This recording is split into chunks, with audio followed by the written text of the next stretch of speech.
Hello, everyone, and welcome. We are back with our next session, and this is going to be a session called 911 Dispatchers and Compassion Fatigue, taking care of ourselves so we can take care of others. And I'm here with Angela Johnson. Now, we were having some technical difficulties in the beginning here, so thank you all for your patience. And we are doing this a different way. So, as you can see, Angela is a super small square over there, but it's only because I have to pull her in from Zoom. So I've got a Zoom. I'm sharing it over here, and then we're going to go through this, and this is going to be excellent. So if you have any questions at all, please make sure to use the QA section for this, and we will go over those questions and everything at the end, and some of the comments and everything else, because Angela can't see the comments at the moment because of how we're doing this. Again, I'm pulling her in from Zoom here, but either way, this is going to be excellent. Take it away. Thank you very much. And for your patience too. So I came to campus thinking that the internet would be better because at home we were having storms. But yeah, okay. So we had to go a roundabout way to do this. So I am glad everybody could join us this morning to talk about dispatchers and compassion fatigue. So let me introduce myself a little bit. So I'm Angela. I am a licensed professional counselor and currently working on my last semester of my PhD program. Oh, I thought night shift was hard. It's nothing compared to this. But most importantly, before that, I was a dispatcher and supervisor for 18 years. I became involved in mental health after my own experience in the radio room. And at the time, nobody talked about mental health. The most we had 1 hour a year of training on mental health. And that was the kind of training where, you would threaten your coworkers if they asked questions just to make sure that nobody did so you could get out on time. That's the kind of training that we had. And it was usually presented by somebody who was not exactly trained in mental health either. It was just like, here's your training, check your box. And so I just found myself becoming somebody that I didn't recognize. And I didn't know what was going on. And I just got to this point where I felt like I could not answer the phone. I didn't want to answer the phones anymore. I didn't want to work the radio. So I started doing some research to try to figure out what was going on. So I discovered something that nobody really talked about. It was compassion fatigue. So in 2012, I presented at my first APCO, talked about dispatchers and compassion fatigue, and it's just kind of progressed from there. So now I'm actually getting ready to do a research study concerning dispatchers and compassion fatigue. So when I left dispatch, I tried very hard to sort of distance myself from the profession because of what I had experienced. But as working with myself um, and really gaining that knowledge, I have just stopped fighting it and realized that dispatch is ingrained in me. I've done it for such a long time. I even had a clinical supervisor tell me I sound like a dispatcher. I was like, thank you. That's like the best compliment ever. So now it's like my clinical focus is on first responders and trauma. And when I say first responders, I include dispatchers in my work because dispatchers are really the first responder and lack the credit of that title sometimes. So I still remember my DCJS training. So we have objectives. All right, so I want to talk about what is compassion and really what is the difference between compassion fatigue and PTSD. What are the challenges that we face as dispatchers that impact our mental health? Daily and cumulative stressors, especially auditory witness and the emotion code coping, physical and emotional impacts, as well as what implications does that have on dispatchers. Talk a little bit about fight or flight, which I've heard in a couple of other presentations, which have been really great, and generalized adaptation syndrome, and really how can we build this resiliency and get back to how we felt when we first got into this profession. Because, we didn't do this for the money. We get into it because we really want to help people. I don't know, I kind of really like telling officers what to do, but, hey, so. What is compassion fatigue? It really refers to the emotional and physical exhaustion experienced due to the constant and consistent exposure to the traumatic calls of others. And that's what we do. We take everybody else's bad day every day, which really impacts our empathic capability to help the citizen that is calling in. And it was really created as a nicer, less stigmatizing word for secondary traumatic stress. So this also talks about this stigma surrounding mental health at the time.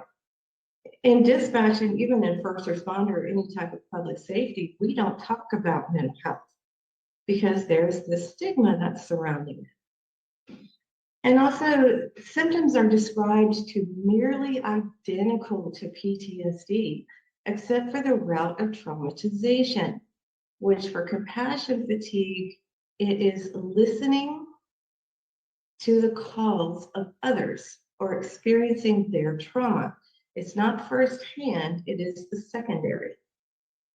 It's often unrecognized, can be just as life-altering as PTSD. So you'll find that I do this a lot, so please forgive me, but I still use us and we because I still have a hard time sort of like separating myself and now, so I still say we as dispatcher. It just happens.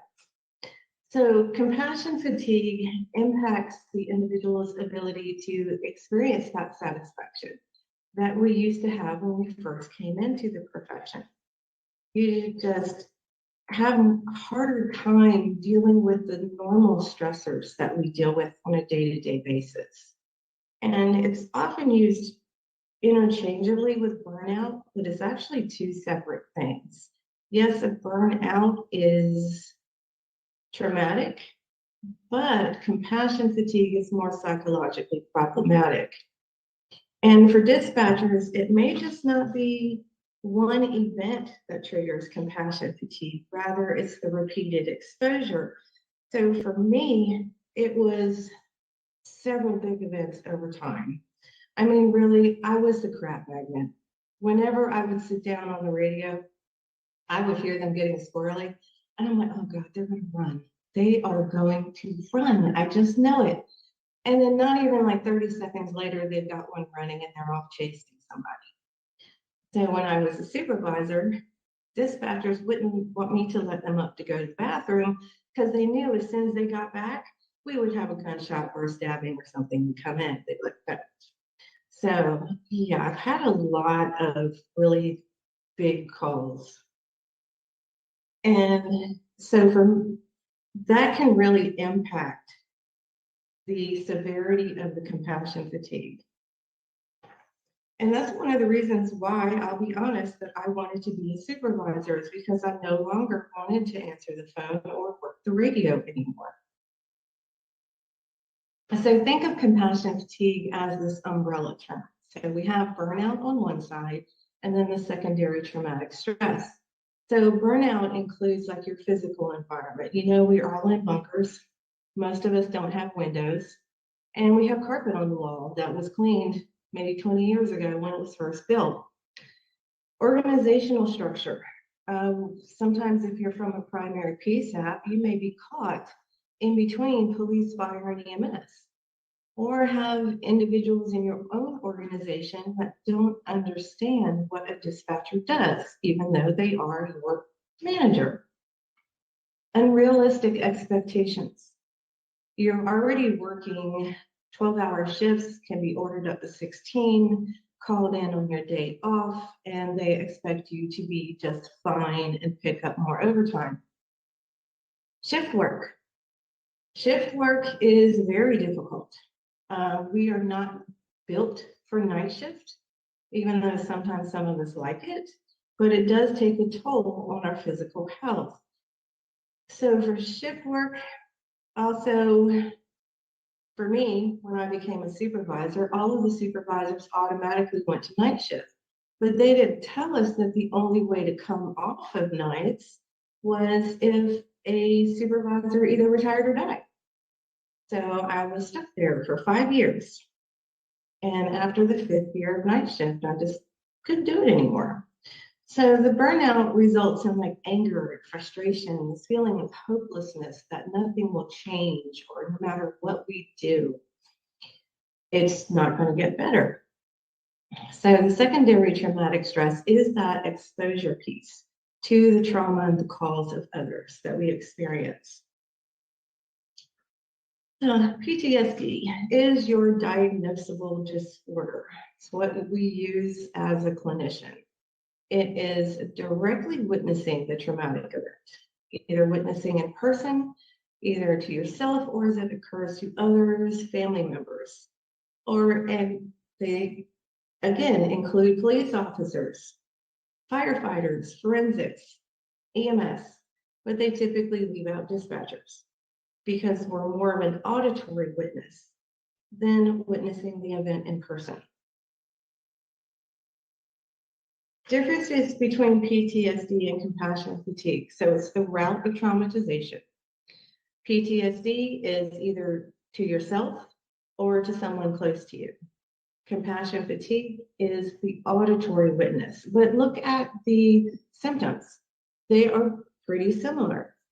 We have that recollection of the event, not the event that happened to us, but the caller. We hear the screams of the caller. We hear what they were expressing in their voice. We have dreams of it, nightmares. Suddenly we experience that fear that we felt at that time of the call. Avoidance, numbing. Also diminished interest in activities that we used to like to do. Detachment, we isolate. We have difficulty sleeping. We get irritable or angry. Have difficulty concentrating. I would have difficulty concentrating where I would play the tape back over and over again just to make sure that I got the address right, because the anxiety was so high at the time that I was anxious that I would get the address wrong. So it's hypervigilance also. And it's like driving down the street, you know, every color of the car that is around you without even looking twice. Exaggerated startle response, and really having that reactivity to triggers. So there's very little difference between PTSD and compassion fatigue, except how it is initiated. Challenges faced by dispatchers. Now, I don't have to tell you because we experience this every day, but there are certain aspects of the challenges that we go through every day that really impact the mental health. So 911 hangups and GPS. Okay, this is not CSI. Most of our equipment that we have cannot tell you what closet you're hiding in a 12-story building. It just doesn't work that way. We still had to fax over request for a ping to some of the cell phone companies and wait for them to call back. So when that is happening, we still have that anxious feeling or that stress that I have a citizen somewhere that needs help, but I have to wait. Also, next gen 911, the new text to 911 or the videos, all of this can increase the stress that we experience daily. First of all, am I going to get the training that I really need? Am I going to figure out how to work this? And all of that is actually compounded on the regular 911 calls that I'm taking every day. So language barriers. There's actually a research study that said dispatchers have a tendency to not like to use language lines because they are afraid that the translator is not going to translate all the details of the call, because it can be detrimental if we happen to miss information about a suspect or a person with a weapon, and that information is not relayed to the officers. Face attack, that is getting cussed out, and we do. Sometimes they would just call in, cuss us out, and hang up, and we're like, okay. I always tell the employees that I was training is to not take this personally because they're not cussing at you. But even then, to have this happen repeatedly can have an impact. Our workplace environment. Night shift, we used to like our lights kind of dim. Day shift would come in, turn the lights way up, real bright. So there's always it's either too hot, too cold, and it's too bright, too dark, too dirty. Staffing shortages. Staffing shortages were bad before COVID, and then now they're even worse. I think minimum staffing of the agency that I was at was 15 on the floor. So it was a pretty nice size agency, but I think the last time we were at full staffing was like in 2002. And I haven't seen it since then. And we had 6 dispatch channels that had to have a dispatcher.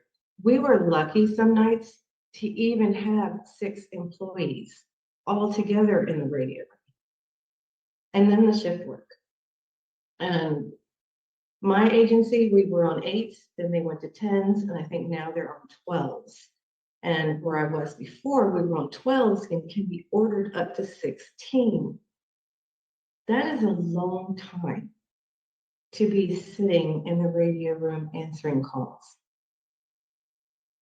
So there are quite a few challenges that we face that the public is not even aware of. So also there's the absence of closure. We're not on scene. We get the phone call, we help the citizen, and then we are often left wondering what happened. So if you don't know any of the street units to get the information, you're often kind of left wondering what happened. And dispatchers have to be greater than human. Humans make mistakes, but dispatchers can't make mistakes. So that is this added pressure. It's like if you transpose a number on an address and the units go across town. It's like in my city, we had 3 streets sound exactly the same, but spelled differently. So all of these sort of compound the stress that we experience daily. And then the past few years, liability has really increased for dispatchers. Before, we were sort of covered or left alone. But now you see more lawsuits kind of involving dispatchers. And what we do really has an impact on police encounters and EMS and fire too. But if we happen to leave out a color or information on a weapon, or even if we're having a bad day and we put that little inflection in our voice that hypes up all the officers that are responding, that can also have an impact. But we develop this mindset that is just part of the job, right? To a certain degree, yes, some things we can't change, but there are some things that we can change. It's about being proactive with our own well-being. Going into work and being cranky and irritable is not part of the job. That is how we have allowed ourselves to become. So traumatic calls, it's not CSI. It is real life. We deal with things and we hear things that most people have no idea about. I know most of the clinicians that I talk to now in mental health, they advertise working with public safety. I'm like, well, do you include dispatchers? They're like, no, I've never even thought about that. I said, who do you think talked to that gunshot victim prior to EMS responding? And it's just like, they never even thought about it. And it's like we become this auditory witness. No, we're not on scene at the time of the trauma, but we hear detailed accounts of it. So what our brain does is, I know we're all trained to dispatch by worst case scenario rule, right? When in doubt, send them out. But what happens is we create a picture of the scene in our mind that is a whole lot worse than the actual scene. But what we're left with, because we're so imaginative, We are left with that picture that we created. And that's what we have to process and that we get stuck with. So we do this thing too. It's the emotion code coping strategy, which is actually adopted from the military. It is removing your own emotions in order to do your job, which is we have to, because if we didn't, we'd probably fall apart in half of the calls that we took. But what happens is we compartmentalize the fear, the horror, the helplessness that we experience when we take the call, but we don't process it because it's going to start popping out like popcorn after a while because it's not going to stay there. And it's going to do so in the form of negative coping skills. Or we have difficulty putting our emotions back in when we go home with family and friends. We still have that disconnected feeling. So what are the impacts? As always, I have to put the disclaimer, check with your medical professional if you experience any of these or seek mental health support. But we get the rapid heartbeat, dizziness, aches and pains because we sit for a long time. Start getting headaches. You ever find like when you're stressed, you're either like clenching your jaw or your shoulders come up to your ears and you're like, why am I sitting like this? It's because of stress. You know, tunnel vision, colds, flus. It's like one person gets sick in the radio room, everybody gets sick. Weight changes. So yeah, the freshman 20 leads in and just keeps going from there. Anxiety, guilt, anger. I was wondering, why in the world am I getting road rage in the grocery store? But anger is a secondary emotion. There's usually like a fear or helplessness or some other emotion under it. Anger is a way that we control our environment. You know, we start getting depressed, feeling sad, being disconnected emotionally when we're off duty, having panic attacks, or feeling clingy. You know, if you live in the city you work, you know what your neighbors do. And you think I'm gonna let my kids go outside and go play? No. You know, we get impatient, withdrawn, like accident prone. You know, wearing flip-flops and I can fall down on a flat sidewalk.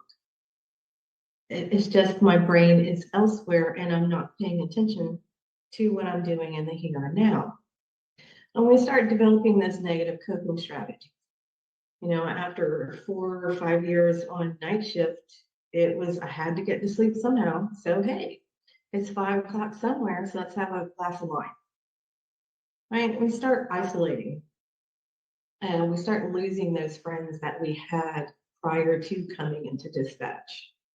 Or complaining is another common behavioral impact. And I think that was talked about in the prior session too, because that is also another way of controlling or an attempt to control our environment. It's like nobody is listening to me, so I am going to complain until somebody does. Or that perfectionism is making sure that we do everything perfect all the time, which is really an unrealistic expectation. But all of these are impacts of compassion fatigue and the stress that we experience every day.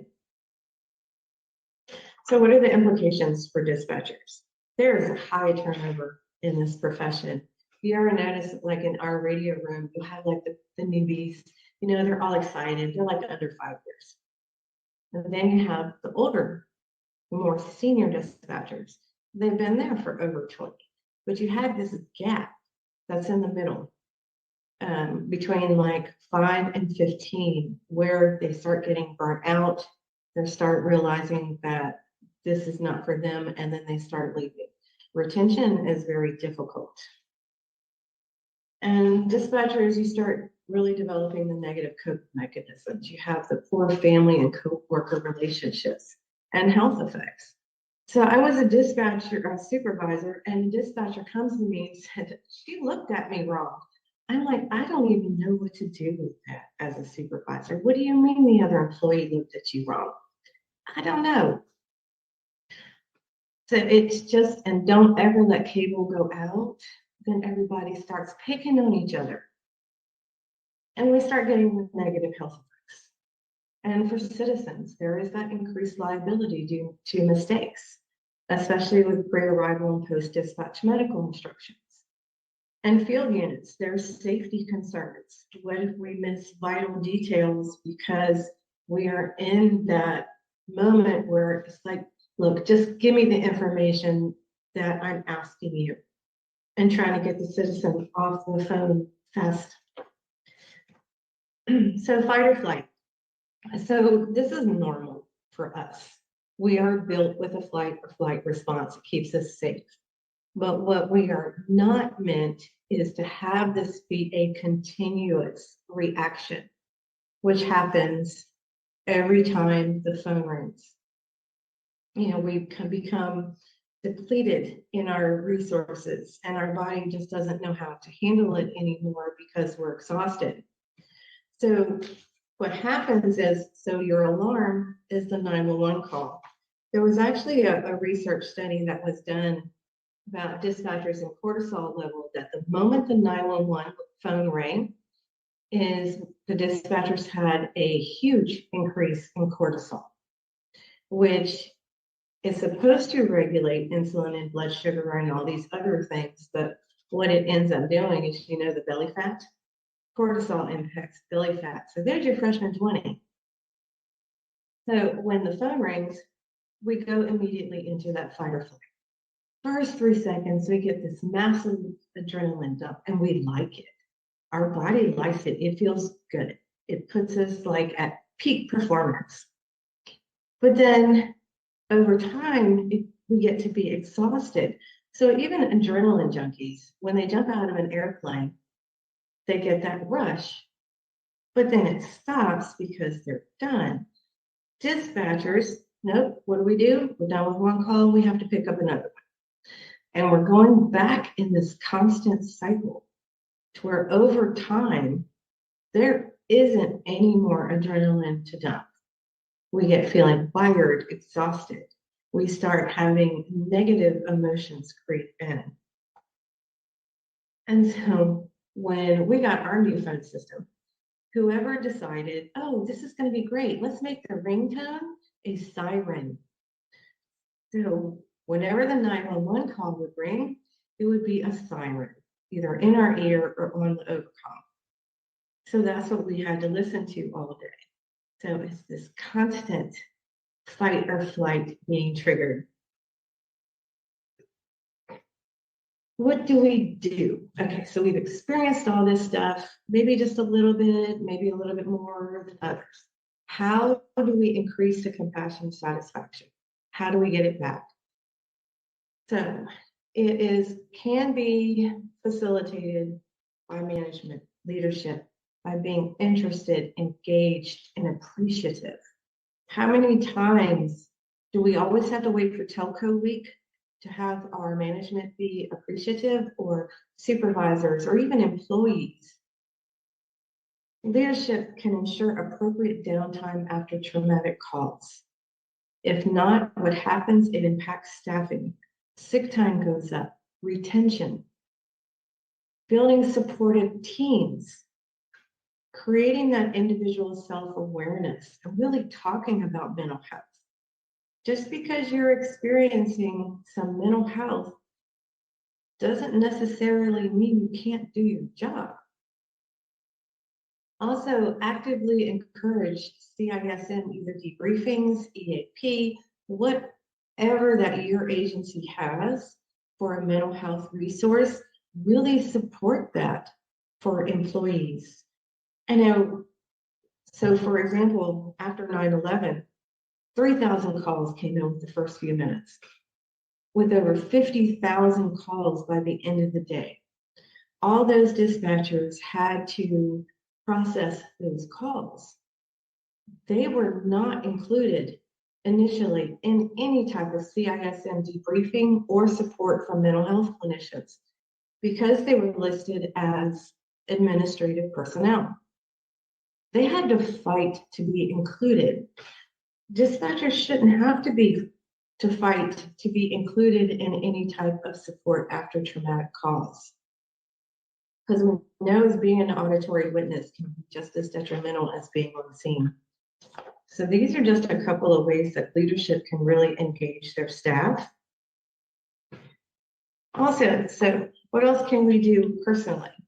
Balance.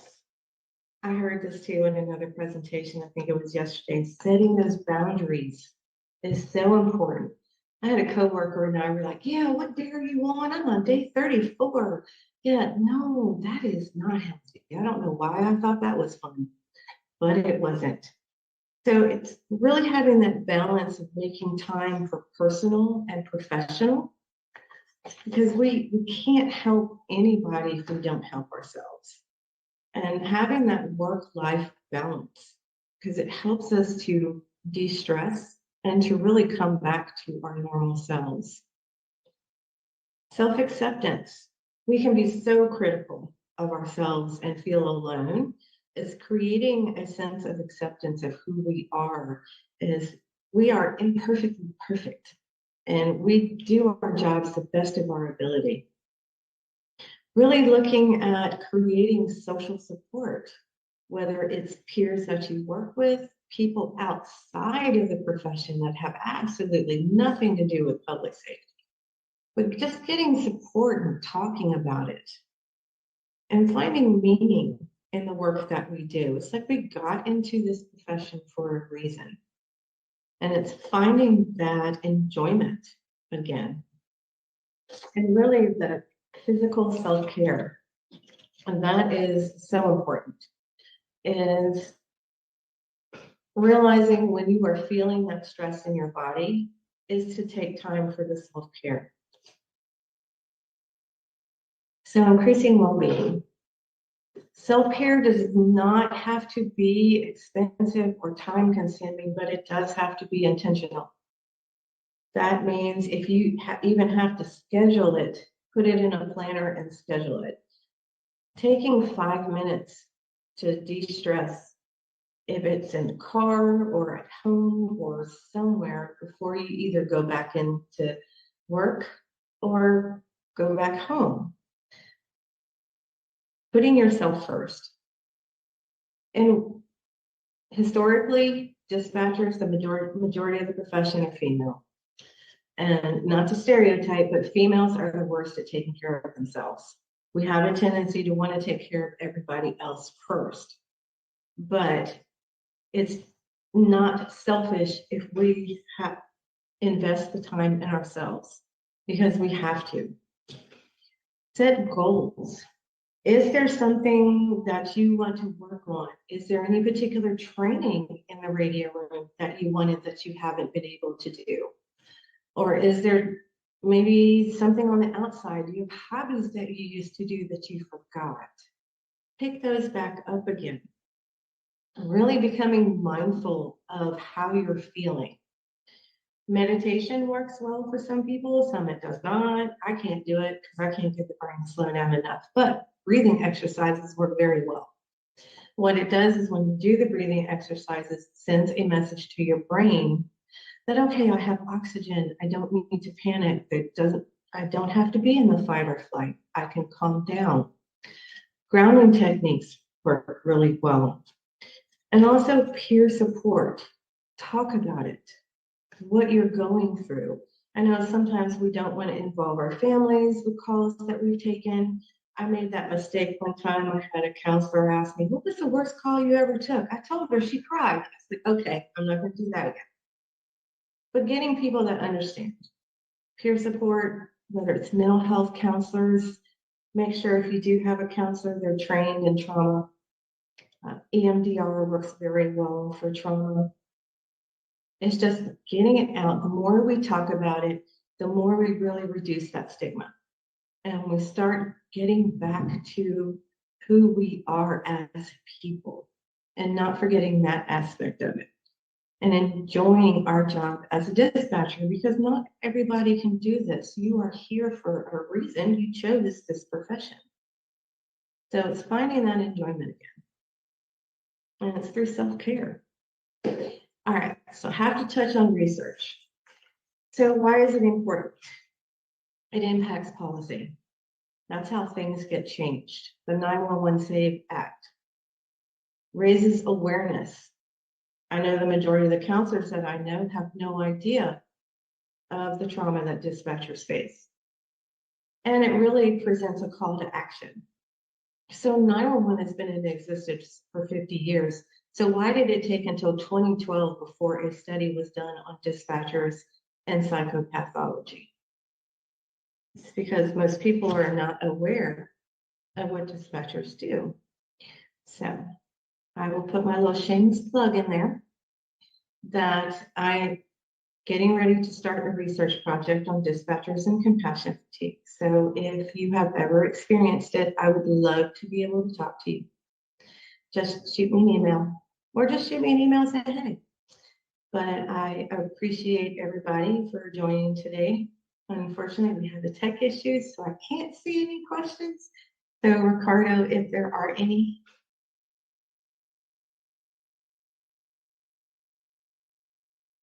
All right. Excellent. So let me look over here really quick. So there was one here.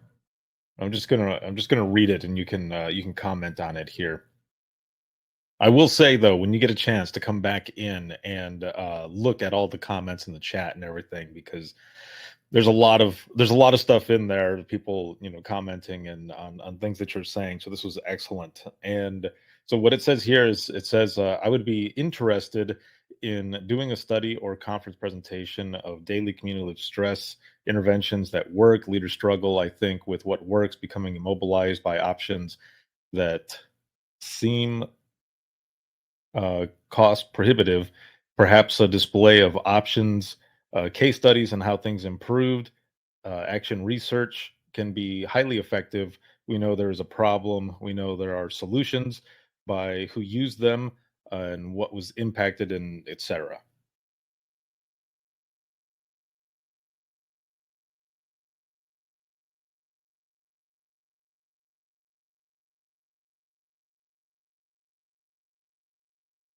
You weren't able to hear that, were you?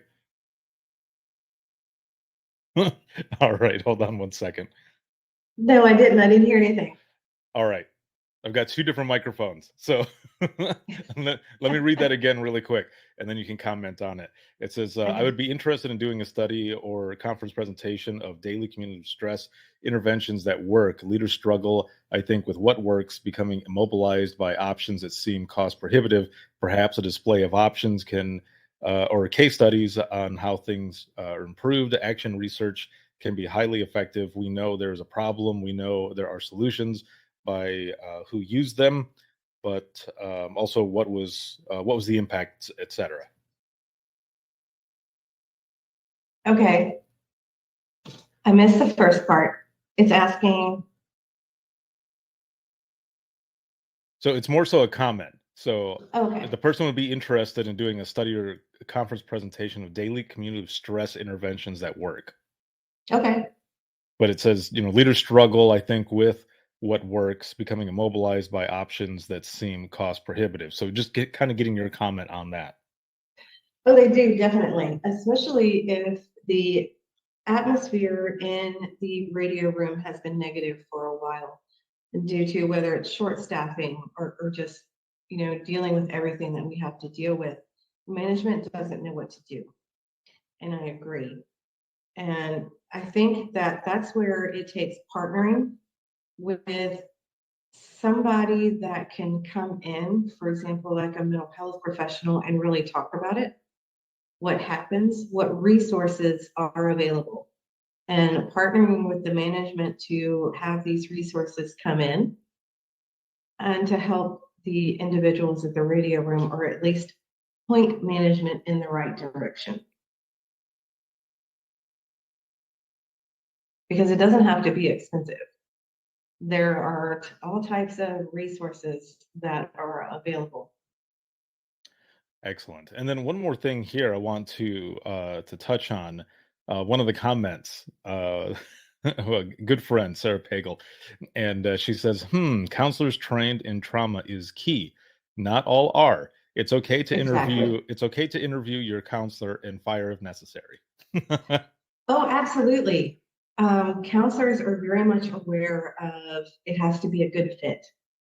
And that's perfectly right. Counselors, not everybody is trained in trauma. So I would definitely say interview your therapist.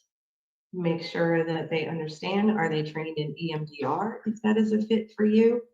Do they understand trauma informed care? Do they understand public safety? Also, I would say would be a benefit. But yeah, counselors, we all know there has to be a good fit. Excellent. Awesome. Well, thank you again very, very much for this. Also, there was in the comments, there was a few in here saying, thank you for clarifying the difference between compassion fatigue and PTSD. And then also another person was saying, this is really hitting home for me. Thank you for the information. So again, like I was saying, if you get a chance, please come back into your session here and look over some of those comments and everything that are there. And for those who are also on Discord, again, our speakers are going to be in there jumping in. If you have any questions for them, you can put something in there. There's the Dare to Be Great channel that is for all of the virtual event stuff that's right there. So again, make sure to check out everything that Angela is doing. And again, thank you so much for everything. We had a little bit of tech issues in the beginning, but we worked it out how we always do on the fly. Gotta love it. Gotta love it. And people are in the comments right now saying thank you, great presentation. And so yeah, just good stuff. Thank you very much. Really, reach out if you have any questions or need anything. Awesome. So for everyone who is here, we're going to go to the next session, and I'm going to pull you all over there here in just a moment. And hold on, just one moment here. Just wanted to read this last one. It says, "Hard to find counselors with dispatch trauma experience, but thank you again. Thank you so much for this." So people are definitely going to be following what you are doing, and others who are in this same field doing what you do for all of us. So thank you again, and we will see you all in the next one.